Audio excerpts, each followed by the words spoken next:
This is HSBC Global Viewpoint, your window into the thinking, trends, and issues shaping global banking and markets.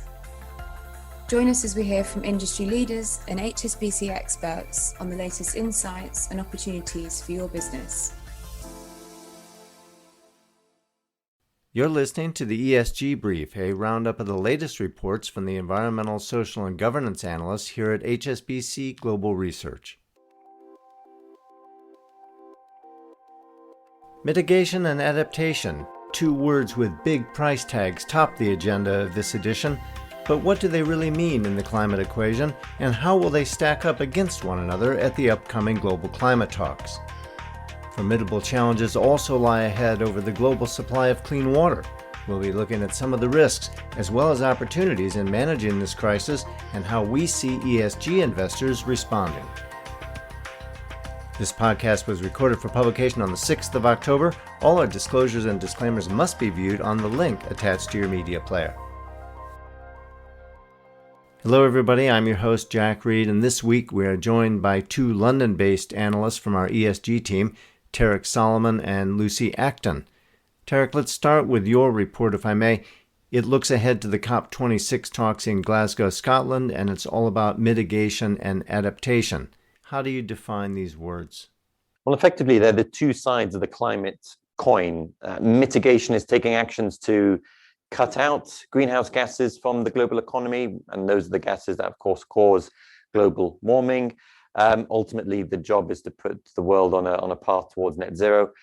Adaptation are steps taken to adjust assets, populations, even whole economies to withstand and be able to operate under the expected changes to the climates that we see already unfolding and are set to get worse.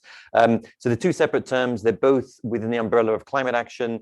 The less we do on one, the more we might have to do on the other. And that's perhaps the interesting interplay that we bring out in the report. So in the adaptation camp, we'd be talking about things like flood defenses. Correct, but it's much more varied than just that. Obviously, it's protection against the physical impacts of freak weather events, but also more slow-moving impacts on climate change, perhaps changes to agriculture to adapt to moving and differing precipitation or rainfall patterns. Water is a major part of climate adaptation, and it comes in very different forms and different avenues. The report carries a big table on other adaptation measures, for instance, building insulation. Yes, indeed. And cooling, the more the world gets warmer, the more difficult it is for humans to be productive or for physical assets to operate as they originally designed. So it can be extremely varied in its manner and nature. It's also, unfortunately, quite focused towards the emerging markets parts of the world and less of a DM problem today. But they're usually defined as either measures to protect against acute climate change, that's specific events, or chronic or slow-moving climate change, which are less day-to-day visible changes, but ones that will, over a matter of time, really change how we live, work, and operate our economies. But Tarek, in the climate talks, the focus seems to be very much on what nations are going to do to cut CO2 emissions. So given that, how does adaptation get a fair hearing? It's on the agenda, absolutely. It's defined, adaptation is defined as one of the goals of the Paris Agreement, but the stark reality is that it usually takes a backseat towards mitigation. The headlines were always dominated by how much the world, as you said, is going to cut greenhouse gas emissions, head for net zero, and pursue a warming goal to limit the amount of warming. There's meant to be $100 billion a year of funds flowing from more developed economies to less developed economies across climate action. Adaptation, because it's often more localized, it's less uniform, it needs a more nuanced approach. It's quite difficult to define and agree a global goal on. And so it has had this challenge of being able to push itself up the agenda and really draw a global attention. The thing that perhaps pursued us to write this report is that the science is telling us is that the climate is changing faster than we thought. And as a result, we think adaptation will push itself up the agenda as the physical impacts of climate change become more visible, more quicker, increasing the need to take adaptation today and it being less of a tomorrow's problem. But as you said, they haven't even agreed a definition. No, great. Yes. So there is often perhaps concern in some areas that with a lack of a global agreement on adaptation, there might be a every man for himself approach to adaptation in the future, where local governments see the best course of action is take matters in their own hands. And that's symptomatic of adaptation compared to mitigation. Mitigation needs a global concerted effort, global conviction, global coordination. Adaptation is a much more of a local problem, which is, you could argue, a benefit, but also a detraction, because if your local action relies on some sort of global framework or global funding or global transfer of support, then you might struggle. But it does imply that there is going to be some kind of a trade-off at some point between do you mitigate or do you adapt? Absolutely. And I think that's where we've phrased this as the race on two fronts, because resources to tackle climate change are finite. And evidence suggests to us that we should be spending more on both mitigation and adaptation. But the reality is if you have a defined pot of funds, you risk taking action away from one to do more on the other. And different countries, different entities, different companies around the world will have different priorities as to whether they should put their resources behind mitigating climate change or adapting to what it will bring over the next few decades. And what about the costs? You mentioned resources are finite. Yes. How do they stack up against one another? Well, they're big numbers, as you would expect. And, if I looked at what the IEA, the International Energy Agency, put out earlier this year as what the world needs to do to mitigate climate change by taking energy and industrial emissions down to net zero by 2050, that's a number at an annual run rate of around $5 trillion by 2030. And for context, we spend about $2.5 trillion on energy today. So a doubling, and it's a big, big number. If I looked at what just the least developed economies of the world might have to spend on adaptation, it's in the order of $300 billion a year by that same point in 2030, multiples of where it is today. So the numbers are only going to get bigger, and they're going to get more strained to reach. And this is the age-old mantra of early climate action is often better. But as we said at the beginning, resources are often finite. The thing I would stress, though, is that climate action is not a zero-sum game. You can do more on both fronts, but if you're looking at a government budget that has a ceiling to it, it's often a one over the other rather than one instead, in addition rather to the other. Tarek, thank you very much. Lucy, let me turn to you now. Your most recent report looks at the water crisis. How do you explain the enormity of the problem here? I think the best way of explaining the water crisis is with a couple of statistics. 70% of the Earth's surface area is covered with water. So you'd kind of be surprised to hear that there is even a water crisis until you understand that actually much of that water is not usable for industry and for drinking and sanitation around the world. Also, much of that water is inaccessible. It's locked up in glaciers and it can't be reached by humans. So actually what we're dealing with of that 70% of water around the world, only 0.007% of it is usable and accessible for us today. Now that's just the tip of the iceberg. On top of that, you've got other external factors such as climate change and demographics and urbanization trends that are changing the availability and demand of water. And water isn't spread evenly around the world, so some regions are facing massive water scarcity, whilst others are having it in abundance. As we heard from Tarek, trillions of dollars will need to be invested every year to reach a net zero emissions target. What sort of price tag gets put on the water problem? Yeah, I think it's such a difficult one to do because water is so embedded in every activity around the world and in societies and in economies and a number of sectors. But there was a statistic from the Climate Disclosure Project that over the course of last year, corporates faced risks from water amounting to $300 billion US. It's a huge number, and it's even more huge when actually they estimate that only $55 billion of investment would have been needed to mitigate those risks in the first place. So it's definitely an area that we think is really important to focus on and invest in and consider going forwards. Now, you devote a lot of effort in the report to identifying the main water issues by industry sector. Let's look at a couple of those in more detail, starting with mining. Yeah, sure. So the quality and quantity of water is really important for the mining kind of production process and therefore throughout the entire mining value chain.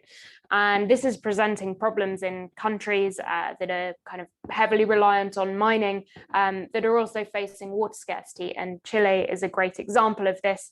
They're currently facing about a 12-year drought. Now, water companies in Chile rely on water from glaciers and lakes and rivers. Currently, they use, of their total water use, 18% of the water comes from these sources. And the government have told them that this needs to be reduced to 10% of their water use by 2030, 5% by 2050, really showing that the sector as a whole and companies are going to have to rethink the source of water for their production. Water use in the apparel industry is something you have previously written extensively about. How does the retail sector face up to these challenges?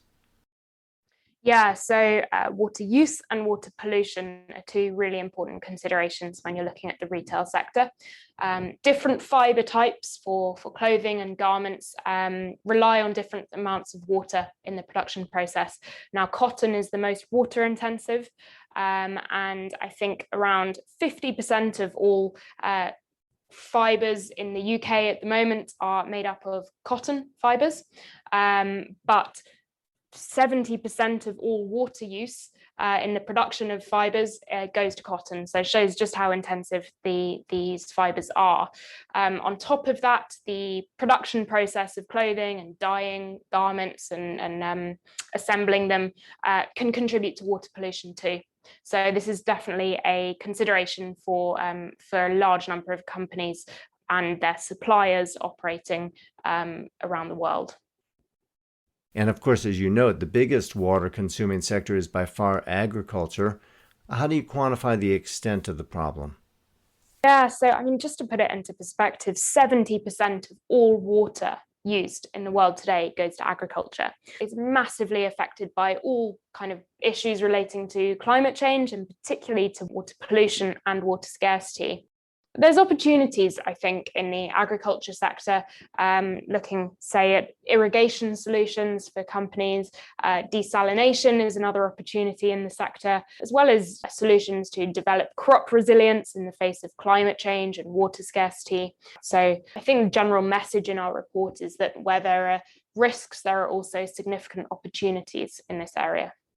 Let's talk about obstacles. What might ESG investors face in taking the water crisis into account in their decision-making? Water hasn't gained as much attention as a topic as, say, climate change has, but I think that's beginning to change as we're understanding the link between water use and climate change, for example. One area that I think investors struggle with is disclosure. And so what we're seeing initially is more kind of disclosure requests from investors to their companies, better reporting requirements on water-related risks. And it feels like that's kind of the first step towards better integrating these risks into investment decisions. I guess another sort of pillar to the responsible investment strategy around water is associated with engagement. So taking the retail sector and companies and their suppliers along the value chain and engaging with them to mitigate the water risks, mitigate water pollution where possible. So it feels like those are the two areas that are most focused on at the moment. Lucy, thank you very much. I'm curious about feedback. What sort of comments have you had since this report first came out? It's definitely an area that investors are glad to see some content on. It feels like this is something that they want to get to grips with. Clients seem very concerned about the water crisis, but unsure sort of how to invest accordingly. So it's definitely started some really interesting conversations. Lucy, thanks again for joining us. Thanks, Jack. Two other ESG reports you need to know about from the team here at HSBC Global Research. Our governance analyst, Irina Kobel, has done some work on the value of corporate purpose. Besides making profits for its shareholders, Kobel says corporate purpose is the reason why a company exists. Her report finds that corporate purpose not only helps encourage better social or environmental outcomes, but may also lead to better financial performance. One of the studies suggests that over the next 15 years, companies with purpose are expected to earn a total shareholder return that is 9% higher than those oriented only towards profit maximization. The report has 10 questions investors can use to engage with companies about corporate purpose. In the run-up to COP26, the net zero emission targets are proliferating among the airlines. The International Air Transport Association has just voted at its annual general meeting to commit the entire industry to meeting the net zero target by 2050. A global report led by transport analyst Andrew Lovenberg looks at the carbon commitments across the industry. Lovenberg says the precise pathway for airlines remains somewhat opaque, and pledges to date on embracing policies to offset carbon emissions may prove controversial. A large part of the initial moves to decarbonise rely on offsets, which are open to challenge by environmental agencies and by regulators for the efficiency of the offsets. We think that the clear path forward for decarbonisation for aviation comes from sustainable aviation fuel, and we think that sustainable aviation fuel is the key way to decarbonise aviation before we come to electric and hydrogen propulsion, which will be in the 2040s, 2050s and beyond. So that's a look at some of the top reports on the ESG agenda here at HSBC Global Research. Special thanks to Tarek Solomon and Lucy Acton for joining us, and thanks to you for listening. We'll be back soon.